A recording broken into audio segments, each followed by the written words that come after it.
Bien le bonjour à toutes et à tous les amis, c'est Cryptéo, on se retrouve comme d'habitude pour faire le point sur les news macro, éco, crypto. Et oui, reste bien parce que sur cette vidéo, il y a une grosse fake news qui est plutôt une fake compréhension de ce qui s'est passé sur une information de la part de l'Europe.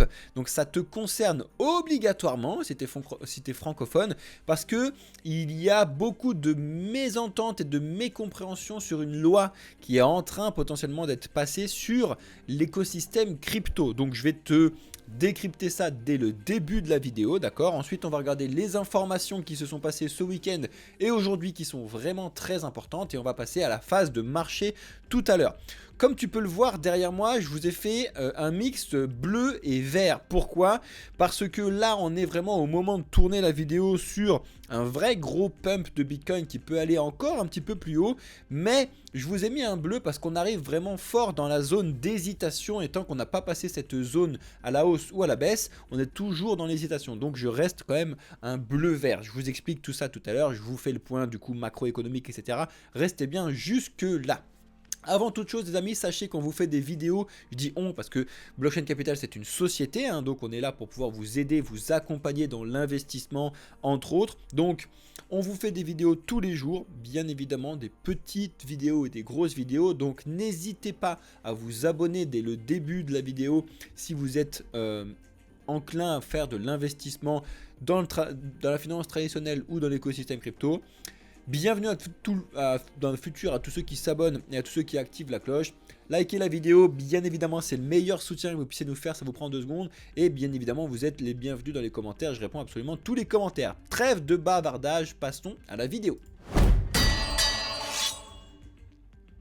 Donc comme je vous le disais à tous ceux qui sont en live, et comme je viens de vous l'expliquer, on est sur un très gros vert. Mais ce gros vert, comme vous pouvez le voir juste à côté, au moment où je commençais à enregistrer la vidéo, on n'était pas réellement sur un gros vert. Au moment où j'étais plutôt en train de préparer les news, et vraiment ça a complètement explosé, parce que ça c'est en 5 minutes, et ça a explosé très rapidement. On est toujours dans la zone d'hésitation, donc c'est pour ça que je vais t'expliquer tout à l'heure. En attendant, là on a fait un très beau push, on est au-dessus des 70 000, on revient sur toute cette partie là juste en fin de vidéo, d'accord.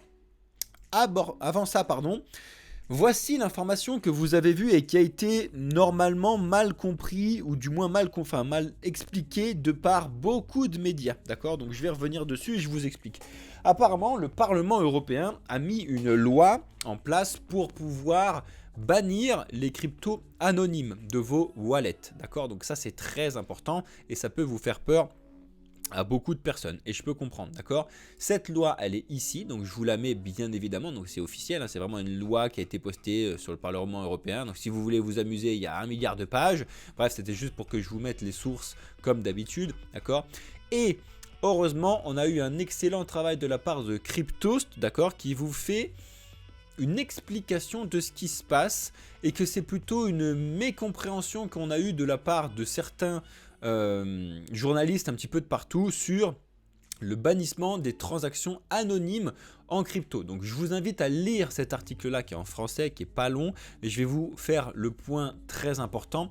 En fait la loi elle est surtout pour renforcer les mesures contre le blanchiment d'argent, d'accord. Donc c'est vraiment les contrôles AML et le financement CFT, d'accord. C'est vraiment très important, c'est ça qui a été mis en place, d'accord. La réglementation prévoit d'interdire aux entreprises la réalisation de paiements anonymes pour des transactions commerciales excédant 3 000 € et le paiement en espèces supérieur à 10 000 €. Et tu en as beaucoup qui t'expliquent que en fait tous les paiements crypto anonymes vont être interdits. Donc non seulement non, d'accord, mais en plus ça n'est pas possible. C'est-à-dire que de toute façon, c'est ce que je vous expliquais dans une petite vidéo, pardon ceux qui sont sur TikTok, vous voyez pas bien la news, désolé, je vous ai tourné un petit peu.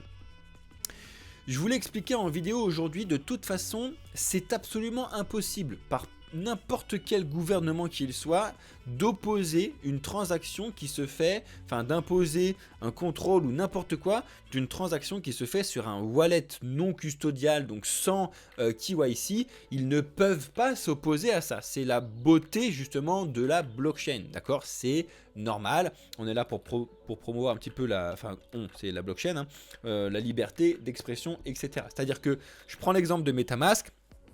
Vous avez un MetaMask N'importe qui peut ouvrir MetaMask en 5 minutes. Si vous recevez des cryptos dessus, vous pouvez les envoyer à n'importe quel autre wallet, n'importe quand, sans avoir de blocage. Et heureusement, d'accord. Et il y a plein d'autres solutions. Donc, effectivement, il y a une grosse mésentente et mécompréhension de tout ce qui se passe sur cette information-là, du moins de ce qu'on a vu sur beaucoup d'autres réseaux. Là, je vous en ai cité un, mais heureusement, on a Cryptost qui a fait le travail. En tout cas, si vous voulez aller chercher un petit peu plus loin, c'est expliqué là-dessus. Comme ça, au moins, vous pourrez voir un petit peu les diverses informations qui ont été bien plus expliquées de façon intelligente chez Cryptost. Ok. Donc voilà, ça c'était vraiment pour vous faire un petit peu la news phare que je vous ai mis en titre de la vidéo pour que vous ayez cliqué sur quelque chose qui vous intéresse, hein, d'accord, bien évidemment. Et on continue avec les informations autour de Bitcoin. Effectivement, on est sur une bataille de la dominance actuellement. Donc on a toujours Bitcoin qui est aux alentours des 50%. Et historiquement parlant, il faut savoir quelque chose de très important, c'est-à-dire que quand la dominance Bitcoin augmente, en général c'est qu'on est dans une crise, d'accord. En général c'est que les altcoins tombent plus fort que Bitcoin et la dominance de Bitcoin se renforce, d'accord. Donc ça a toujours été le cas et je pense que ce sera encore le cas pendant un certain temps. Et inversement, c'est-à-dire que quand on a la dominance de Bitcoin qui diminue, en général c'est parce qu'on est dans un vrai gros bull run et qu'on a un décalage des liquidités donc de Bitcoin vers les altcoins, etc. Ok. Pour l'instant, on est aux alentours des 50% de dominance, toujours. Bitcoin très très fort et encore plus fort en ce moment même où je vous tourne la vidéo. Vous pouvez regarder les différentes heures que je vous ai mis dessus. En ce qui concerne Grayscale, donc je vous ai déjà expliqué, Alex vous a fait déjà des vidéos aussi sur le sujet. Le problème de Grayscale et donc de leur ETF, c'est que les frais sont beaucoup trop hauts. Ça leur a coûté plus de 12 milliards de sorties d'équivalent, donc c'est énorme pour Grayscale. En attendant, le CEO a expliqué que ces frais sur Bitcoin vont baisser avec le temps. À mon avis, s'ils ne les baissent pas très rapidement, parce que pour rappel, ils ont des frais aux alentours des 2,5%, là où les concurrents, BlackRock, etc., sont plutôt aux alentours des 1,25%, forcément c'est n'importe quoi. Donc forcément que les gens sont pas bêtes, ils vont sortir tout leur GBTC pour aller sur les autres trucs. C'est pour ça qu'on a beaucoup de sorties. Bref, je vais revenir dessus. Ça me fait rire qu'il n'ait pas déjà réagi là-dessus, tu vois. À mon avis, s'il ne l'a pas fait, c'est qu'il a vraiment des gros problèmes de trésorerie et de gestion derrière, qu'il a besoin de ces pourcentages-là très élevés. Sauf que le problème, du coup, il perd énormément d'argent. Bref, pour l'instant, on continue sur les informations. Tu as certains analystes, je l'ai vu sur plusieurs informations, qui expliquent que actuellement les investisseurs des ETF seraient des noobs, d'accord. Donc des nouveaux qui ne comprennent pas réellement où est-ce qu'ils investissent. Pourquoi? Ils le justifient en expliquant que dès le tout premier creux qu'on a eu, l'ETF a perdu 1,6 milliard du coup de sortie au moment où le réseau de Bitcoin recevait 1,1 milliard de net flows en entrée. Donc ça, selon lui, ça explique effectivement que ceux qui rentrent sur les ETF Bitcoin, c'est des gens qui ne comprennent pas où est-ce qu'ils investissent et que potentiellement on pourrait avoir, suite à l'euphorie qu'on a eue sur les ETF, un panic selling complet. Donc c'est ce que je vous ai déjà dit et c'est quelque chose qu'on a au-dessus de notre tête qu'il faut vraiment faire très attention et en être conscient. C'est-à-dire qu'on on a vraiment une épée de Damoclès au-dessus de la tronche. Tout le monde le dit et c'est normal qu'on a eu beaucoup de très gros acteurs qui sont arrivés, qui sont complètement inconnus du réseau crypto sur lequel ils investissent. Et du coup, en général, c'est des institutionnels qui, quand elles voient déjà 5% de baisse sur quelque chose, c'est une catastrophe pour eux. Nous, dans l'écosystème crypto, on est très habitués à voir du 15, 20, 30, 40% des fois sur une seule et même journée. Donc, ça ne nous fait pas peur. Mais par contre, ça peut être un vrai gros panic sell complet de ces institutions si jamais on a une baisse. Donc il faut quand même faire attention à ces trucs là parce que c'était tout nouveaux acteurs qui rentrent sur l'écosystème crypto et du coup le comportement Bitcoin, vous l'avez vu, est très rapproché de la finance traditionnelle alors que ça n'était pas le cas et c'est pas censé être le cas dans le futur, d'accord. Donc très très très important, restez bien connectés tous ceux qui sont en live sur TikTok et sur Twitch. Là je continue la vidéo et après je réponds bien évidemment à toutes vos questions. Je ne suis pas sur un monologue pur et dur. Vous le voyez, donc sur une semaine on a quasiment 1000 milliards de sorties qui ont été faites sur les ETF. C'est vraiment énorme, je vous mettrai tous les liens dans le Discord, donc n'hésitez pas à rejoindre le Discord comme d'habitude. Bien évidemment, en fait, c'est que d'habitude, les sorties de Grayscale sont toujours couvertes par des entrées BlackRock, Fidelity, etc. Et là, ces derniers jours, non. D'accord, effectivement, je vous l'ai déjà montré la semaine dernière, mais on a eu 5 jours consécutifs de sorties du coup sur les ETF, donc vraiment quasiment, enfin la semaine complète.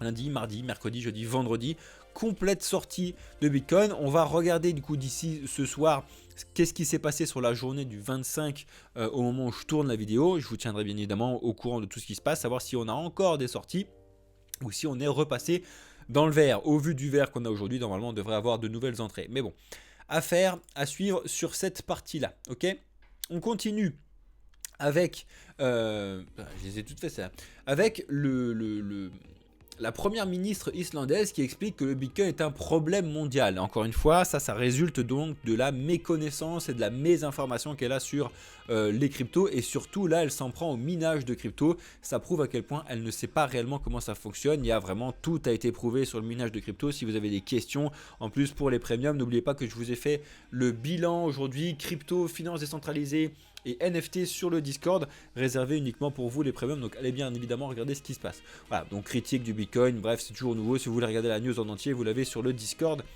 comme d'habitude. On continue avec BEVM. Alors pour ceux qui ne connaissent pas BEVM, ils ont fait une annonce là parce qu'en fait ils viennent de lever 20 millions avec un peu plus de 20 institutions financières qui a du coup exploser la valorisation donc de ce layer de Bitcoin à 200 millions de dollars. L'idée en fait c'est de proposer du coup que les applications sous Ethereum soient disponibles sous Bitcoin. Alors encore une fois, toute la gestion des layers 2 sous Bitcoin mérite beaucoup plus de concentration de votre part parce que c'est beaucoup plus compliqué, beaucoup plus nouveau que ce qu'on a déjà connu sur Ether actuellement. C'est pour ça qu'en fait BEVM c'est pour Bitcoin Ethereum Virtual Machine, Bitcoin EVM, d'accord. En attendant, ils utilisent bien évidemment Taproot qui est très connu, que vous avez, je vous en ai déjà parlé plusieurs fois, pour essayer de trouver des solutions de scalabilité et donc de sortir Bitcoin des problèmes qu'il y a actuellement sur la scalabilité. Bref, en attendant, les grosses questions se posent sur Bitcoin. C'est pour ça que je vous mets du bleu. Et là, en fait, la vraie question, c'est est-ce que on va avoir une vraie grosse montée de Bitcoin qui va partir fort et continuer comme on l'a déjà fait grâce notamment aux institutionnels et aux ETF. Donc au moment où je tourne la vidéo, on est au-dessus des 70 000 dollars. La question c'est est-ce qu'on va 75, 80 et potentiellement aux 100 000 avant le halving de Bitcoin. Donc là il reste un mois, donc ça peut arriver très vite. On va voir ça comme d'habitude. Ou alors, au contraire, il y en a qui expliquent qu'on pourrait avoir ce fameux panic sell que je vous ai expliqué si jamais on a...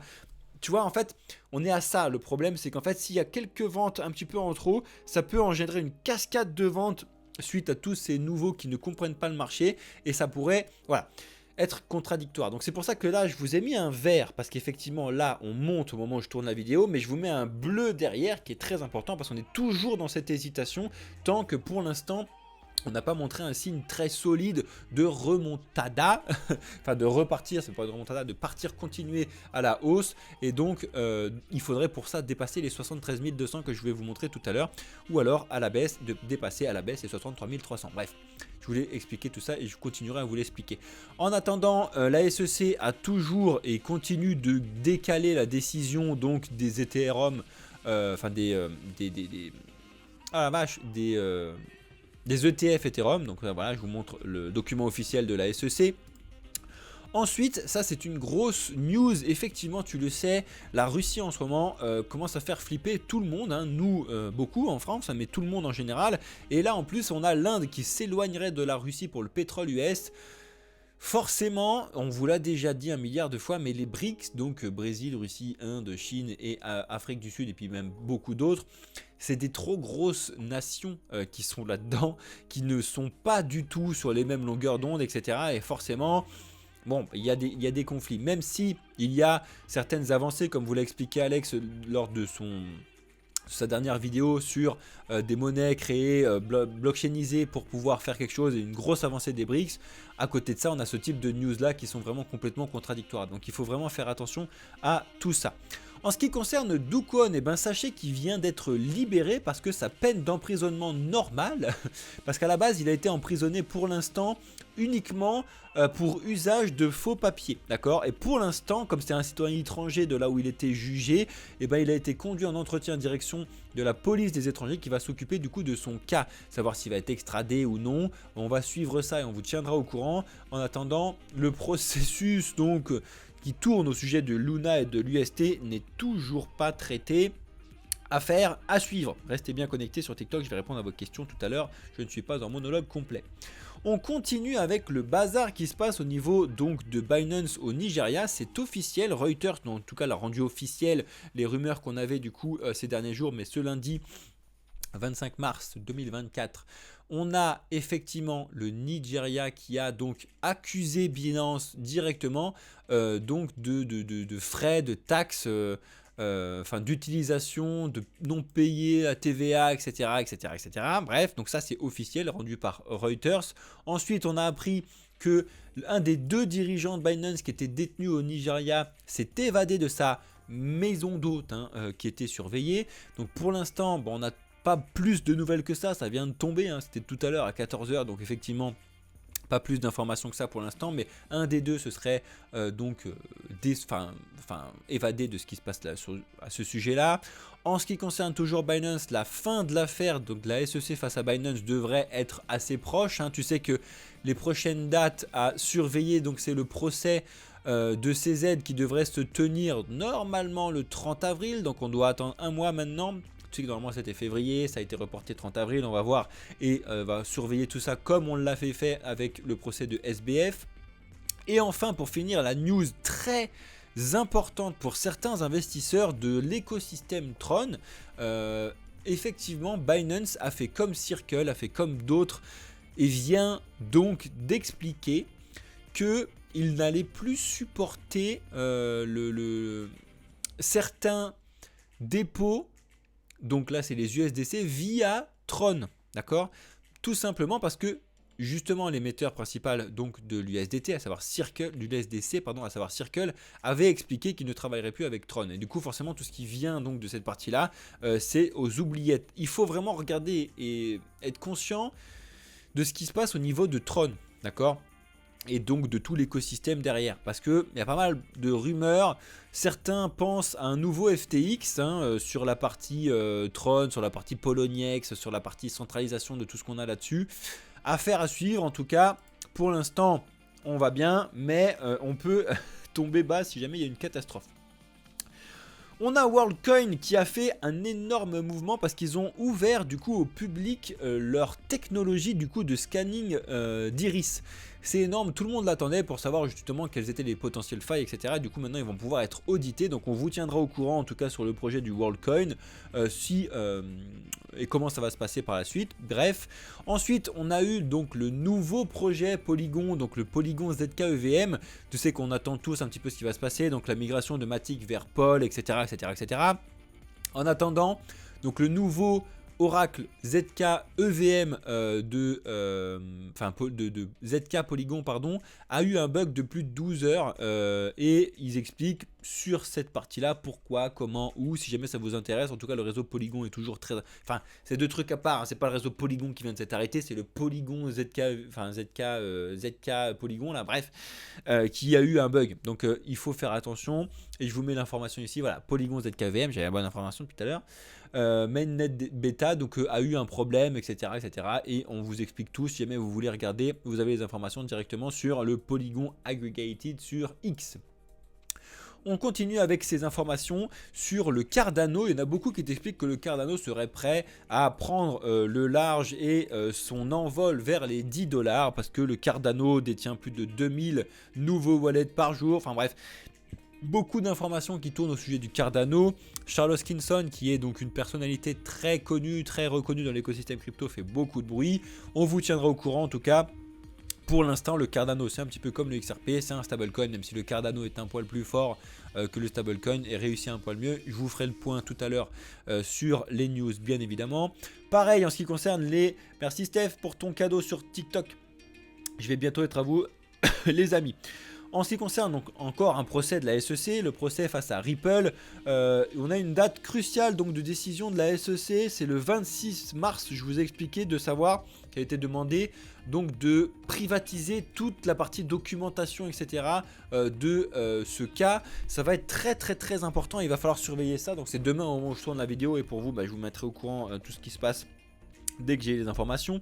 N'oubliez pas que pour l'instant, la juge Torres devrait normalement, en tout cas les rumeurs qu'on a sur le sujet, pas rendre de verdict ou de décision complètement finale suite à l'appel qu'on a eu de la SEC avant la fin de l'année 2024, voire début 2025. Ça repousse quand même beaucoup, limite beaucoup trop. On a des questions, est-ce que Ethereum pourrait traverser les 4000 $? On va en discuter tout à l'heure pendant justement la partie marché, donc reste bien connecté, ça va être d'ici quelques minutes. Regardez bien tout ça. Si jamais tu n'as pas encore lâché ton like sous la vidéo, merci à tous ceux qui le font au moment où je vous le dis. Je sais que si je vous le dis pas, il y en a qui me disent merci de me l'avoir dit, j'avais oublié de le faire. Donc si tu lâches ton like et ton commentaire maintenant, merci à toi.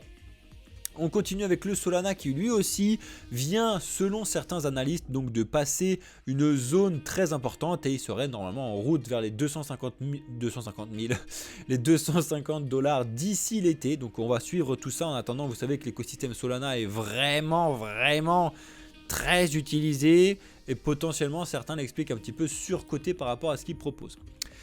Alors là, attention à vous les amis, il n'y a pas de conseils comme d'habitude. Et je vais vous présenter certains listings de projets qui sont donc du coup rendus publics là sur Cointribune et autres. Le top 5 des cryptos RW à surveiller avant le prochain halving, donc c'est d'ici les 4 prochaines semaines, serait le Chainlink, je vais revenir dessus tout à l'heure, le Hondo Finance avec des rendements attractifs, le Centrifuge, je vous en ai déjà parlé énormément, le Mantra DAO et l'Artrade. Je vous expliquerai tout ça comme d'habitude. En tout cas, si vous voulez regarder un petit peu les différentes informations qui ont été déposées par Cointribune, vous avez tous les liens dans le Discord comme d'habitude. Les amis, c'est assez important de se renseigner, en tout cas si vous avez certains projets que vous ne connaissez pas. 8 cryptos qui pourraient être à fond sur Binance en 2024. Vous devez obligatoirement regarder cette liste. Alors oui, vous devez regarder cette liste. Après, investir dessus, vous faites ce que vous voulez, on s'en fout. La liste, c'est le Dogecoin 20. Voilà. Le Green Bitcoin qui s'amuse avec un super ticker qui s'appelle GBTC, très drôle. Le Sponge, donc un meme coin. Le Smog, le Depin Finance, le Blast AI, le Cryptic Ecosystem et le Nexus Chain. Voilà, donc si jamais vous ne connaissez pas, il y a une rapide explication sur les news que je vous propose là-dessus. Allez faire vos propres recherches et surtout regarder un petit peu quel est le feeling que vous avez avec tel et tel projet, d'accord? En attendant, nous, on a déjà analysé certains de ces projets avec les premiums. Si jamais vous voulez et vous êtes attiré par notre profil donc d'investissement premium, regardez sur notre site internet que vous avez en première ligne de description. Bienvenue à tous les premiums qui nous rejoignent actuellement. Vous pouvez payer directement sur notre site internet, vous pouvez venir nous poser vos questions sur le Discord et payer via le Discord, vous avez toutes vos questions. Et si jamais il y a des gens qui sont rageux, encore quelqu'un qui paye des trucs, et ben la porte elle est là. Bonne journée, on s'en fout, on est là pour pouvoir informer les gens qui sont intéressés à faire de l'investissement. On est une société carrée sur ce projet là, on est là depuis très longtemps sur l'écosystème, on est là pour vous expliquer, vous montrer comment ça fonctionne. Si ça t'intéresse pas et si tu t'en fous, la porte elle est là. Bonne journée à toi. Tous ceux qui sont intéressés, venez. Par contre, vous avez toute une partie aussi gratuite sur le Discord, bien évidemment. Regardez notre site internet, de toute façon, on est une société qui a été auditée. Vous avez nos noms, prénoms, etc. Il n'y a pas d'histoire de scam, de je sais pas quoi, votre thune, tout. Bref, le premium, c'est un abonnement mensuel qui, entre autres, vous permet de faire des analyses de projets, donc de la recherche, du trading, etc. Si ça vous intéresse, posez-nous vos questions. Et on finit, alors là, ça va être Greg qui va kiffer ça 2 secondes, mais je voulais vous en parler juste aujourd'hui. Pourquoi? Parce que ça y est, c'est le projet donc Scape Mania qui... Voilà, à plus de 60 000 followers, etc. Il y a eu une grosse hype sur ce projet-là. Hein. Bon, je t'invite à faire tes propres recherches, mais ça y est, il est disponible sur PancakeSwap V2 en termes de liquidité, si ça t'intéresse. Bon, ils ont levé leurs 16 millions de dollars, donc regarde le jeton, regarde le projet, si ça t'intéresse. Je ne vais pas t'en parler plus que ça, tu as toutes les informations en plus sur cette news-là. Voilà, si ça t'intéresse, tu peux regarder le projet. Mine de rien, il y a eu beaucoup de hype dessus, donc pourquoi pas aller regarder ce qui se passe dessus. En attendant, on va regarder nous ce qui se passe sur les marchés, parce que de toute façon, en termes de news macroéconomique, il n'y en a pas aujourd'hui, d'accord. Demain, on va avoir le MOM là, donc les demandes de biens durables, et du coup la confiance des consommateurs qui va tomber demain. Et après, vous savez qu'on va avoir bien évidemment le 28, le GDP qu'on attend bien évidemment, et les indices PCE donc qui vont arriver jeudi, vendredi. On vous tiendra au courant, Alex vous fera des lives, etc. D'accord, donc aujourd'hui rien, mais cette semaine très importante à mettre dans vos calendriers. Donc effectivement, on est sur du vert, d'accord. Vous voyez bien de toute façon en 5 minutes que pour l'instant, on est au-dessus de 70 000, mais bon, ça peine comparé à ce qu'on a eu comme hausse tout à l'heure. En termes de jours, on a du vert partout. Il n'y a rien qui est rouge si ce n'est le zébu, parce que quand zébu soif, grosse vanne. Bref, on est sur du vert partout et à chaque fois, c'est pas quelque chose qui se démarque. Vraiment, tout le monde monte plus ou moins à la même vitesse, aux alentours des 10-15% pour l'instant. Donc voilà, tout le marché monte en même temps, pas grand chose, si ce n'est que Bitcoin est un poil plus fort que les autres, comme d'habitude, et on va revenir dessus. Donc, en ce qui concerne les graphiques, donc je vous ai expliqué, tant qu'on est entre 63 000 et 73 000 qui représentent le Fibonacci, la fin du Fibonacci du cycle de 2017, on est en bleu et en zone d'hésitation. D'accord? Pour l'instant, félicitations à tous ceux qui traitent dans cette zone. Il y a de quoi faire parce que pour l'instant, c'est assez facile à trader entre guillemets. Tu vends ici, t'achètes ici. Bien évidemment, attention à ceux qui foutent des leviers de partout parce que du coup, si vous gérez mal vos trucs, bah, vous vous faites sortir dans tous les coins, pardon, parce que c'est bim bam boum bam bim. Si vous voulez de l'accompagnement, encore une fois, c'est ce qu'on propose au premium entre autres. Sinon, vous avez nos vidéos et notamment les vidéos d'Alex sur la partie trading. Donc mon associé sur cette partie-là. Pour l'instant, il va falloir surveiller du coup la clôture de 4 heures et surtout la clôture journalière au-dessus des psychologiques des 70 000. Mais c'est surtout comme d'habitude en fait, on est toujours sur la zone de l'ancienne ATH de 2021, à savoir les 69 000 $, qui est plus ou moins le milieu du 63-73. C'est pour ça qu'on est bloqué sur cette zone, d'accord? Je vais pas rester 1500 ans sur Bitcoin parce que je t'ai fait une vidéo la semaine dernière qui t'explique les possibilités de Bitcoin sur les 3 prochains mois. Donc je t'invite à regarder cette vidéo, ça tient toujours bien évidemment et ça tiendra pendant ces 3 prochains mois. Je t'ai expliqué les 3 scénarios et l'analyse que tu dois faire sur ces 3 scénarios. Donc si jamais tu veux regarder ça, pas de prédiction, pas de Madame Irma, pas de rien.